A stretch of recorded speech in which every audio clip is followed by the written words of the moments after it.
everyone, this is Rachel from Minerva, and today we're going to do a sew along. The pattern we're doing today is Simplicity 8230, and we are going to be sewing the apron dress, which is view A. As you can see, I'm wearing my finished garment, view A, the apron dress. It is super comfortable and practical. You can wear it in a couple of different ways, as shown on the pattern packet, tied at the front or at the back. It's really handy as well with these massive pockets. And as you can see, these pockets are not made in contrast fabric as the pattern suggests. You don't have to do pockets like this with the embroidery on the main fabric. You can use contrast fabric. But if you are interested in how to embroider a pattern piece for making your own garments, there is a whole separate video on that I have done specifically with these pockets and this embroidery in mind, and how to place the motif and things like that. So if you're interested in that, there is a video for that and it's linked below. However, if you're not, you can definitely just stick to the pattern instructions and use a really nice contrast fabric. And speaking of fabric, this is an absolutely gorgeous soft Atelier Brunette linen. All of the materials used in this video will be linked below, so you can find those really easily. The thing with linen, and as you'll see in the video, is it does crease. So I have ironed this, but even just picking it up and putting it down will leave a mark. So do forgive that. I promise I ironed. But linen will do what linen will do. So I really hope you find this video helpful. We will start with the materials list and then go through the pattern instructions step by step. I'll take you through some of the more fiddly bits as well, so that you can make your own and follow along as much or as little as you would like. So that's enough chatting, let's get sewing.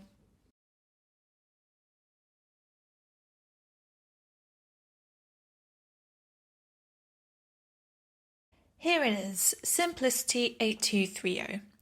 We will make view A, the apron dress, in a size M. The pattern pieces you'll need are piece 1, the front of the dress, cut out 1 on the fold in main fabric. Piece 4, the back of the dress, cut out 1 on the fold in main fabric. Piece 5, the tie end, cut out 2 in main fabric. Piece 3, pocket band, cut out 2 in contrast fabric and 2 in lightweight fusible interfacing. Piece 2, pocket, 2 in contrast fabric.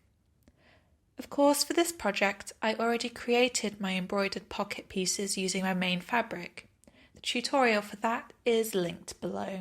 Once you have cut out all of your fabric pieces and transferred all pleat lines, dots and notches, you will stay stitch 6mm or 1/4 of an inch along the neckline and armhole curves on both the front and back pieces. This is to stabilise them. Be sure to follow the stitching directions as indicated on the pattern. For the armholes, you begin at the large dot and sew to the top of the shoulder. For the neckline, start at the top and sew to the middle, fasten off and repeat from the other side. On the right side of your pocket, piece 2, you will now create the pleats. There are 4 pleats at the top and bottom of the pocket. Fold the fabric at the solid line and bring the crease to its corresponding dotted line. Pin these pleats in place. You will then use a long stitch to baste across the top and bottom of the pocket in order to hold the pleats in place. Repeat for the second pocket. Take your fusible interfacing for piece 3, the pocket band, and apply it to the wrong side of both the pocket bands. Press under 1.3 cm or 1/2 inch along the long unnotched edge. Then, with right sides together, line up the notched edge with the notches on the pocket itself, pin, and sew the band to the pocket using a 1.5 cm or 5/8 of an inch seam allowance. Trim your excess seam allowances and press the pocket band out with the seam pressed towards the band. Here you can see me replacing my quick pin marks with tailor's chalk crosses. These points are the corners of the folded pocket band, which you will later match with the dots on the front of the dress. You will fold the pocket band in towards itself, right sides together, so that the long pressed edge of the pocket band sits 3 mm or 1/8 of an inch over the seam. Pin in place. Now you will stitch along the seam line of the raw edges, beginning at the very top of the folded edge of the pocket band, down along the straight edge around the bottom curve, then up along the second straight edge where you will stop before you reach the pressed edge of the facing and the pocket band seam. Once you have done this, you will then use a long stitch length to make gathering stitches at the bottom curved edge of the pocket. These are done 6 mm or 1/4 of an inch inside the seam line. After this, trim the seam allowance in the facing area only to 6 mm or 1/4 of an inch. Remove the pins, keeping the folded edge of the pocket band over the pocket band seam, and turn the pocket band corners right side out. Press the pocket band flat, then press under raw edges of the pocket along the stitching. Then you will gently tug at the long gathering stitches to pull up ease and shape the curve.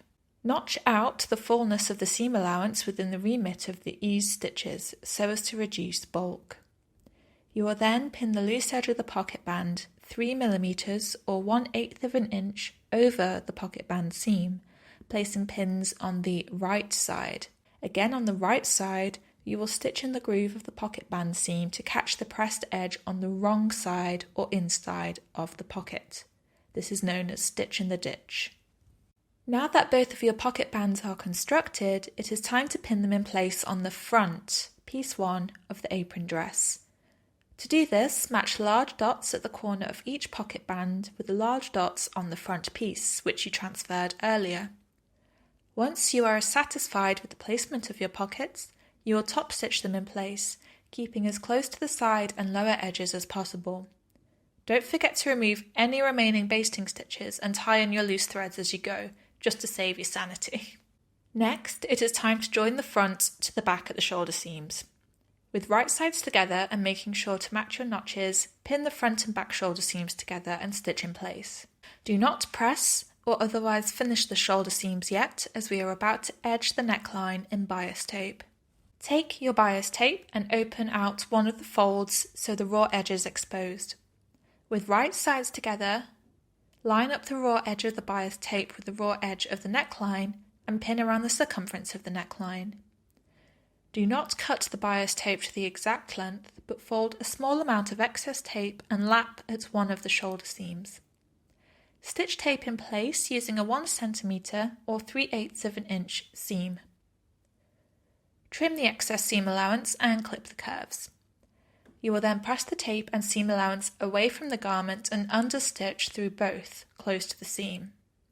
Next, fold the tape to the right side or inside of the neckline and press in place. Now the understitching really helps here, so don't be tempted to skip it. Once pressed, baste the bias tape in place close to the inner edge. You could see me doing this by hand so that I could maintain full control over the evenness of the neckline. You can then sew the binding in place as it is basted and remove the basting stitches. Give it a quick press again, and there we have it, a bound neckline. We are now going to form the armholes, which also happen to be side seams. With right sides together, line up the armhole edges, matching notches with notches and dots with their corresponding dots, and pin in place. Then we stitch the side seams, starting at the small dot and working towards the large dot, where we backstitch to reinforce. Again, leave the seams untreated as we are about to repeat the bias binding process from the neckline. So with right sides together, unfold tape, line up raw edge with the edge of the armhole, again extending the tape 1.3 cm or half an inch beyond the large dots.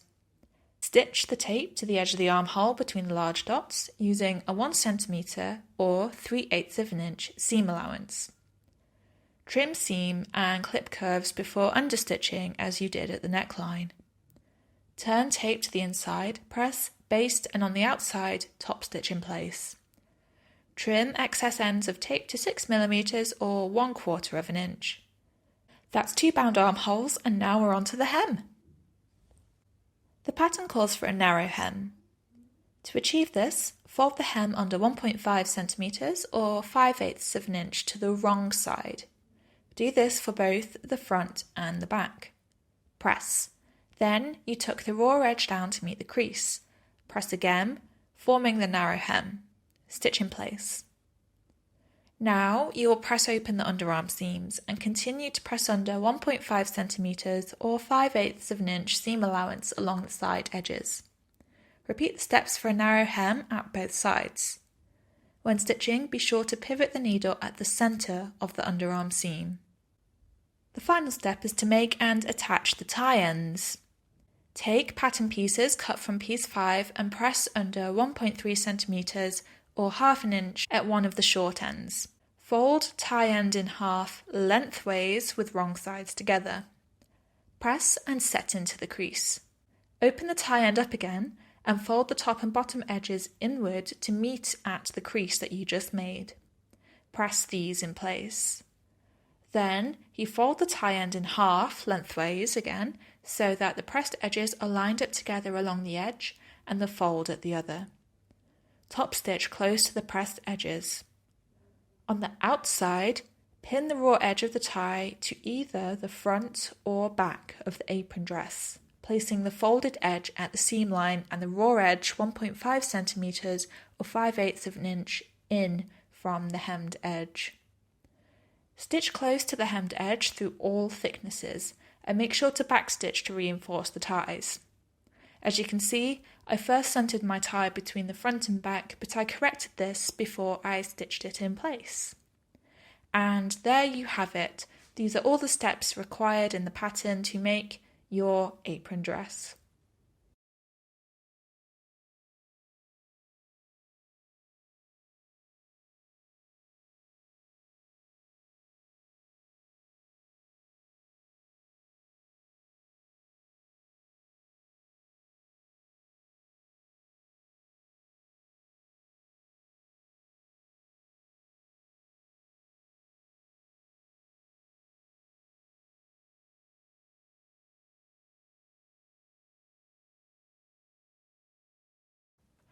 I really hope you found that video helpful.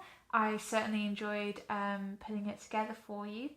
If you have any questions or find anything unclear, please put a comment below and we will get back to you to try and help you out. If you liked this video, then please don't forget to like and then hit the follow button so you can keep up to date with all of the fun things we've got going on here at Minerva. You won't regret it. If you haven't already, why not go ahead and make a free Minerva profile? That way you can share projects that you're making, see projects that your friends are making, save products for future shopping lists and things like that. And speaking of shopping, when you sign up, you will get a little discount code for your next order, which is such a lovely thing, I think. Also, you could join the Minerva Craft Club and get 10% off for a year worth of your shopping. So, what are you waiting for? Thank you so much for watching. I hope you enjoyed it and I'll see you next time.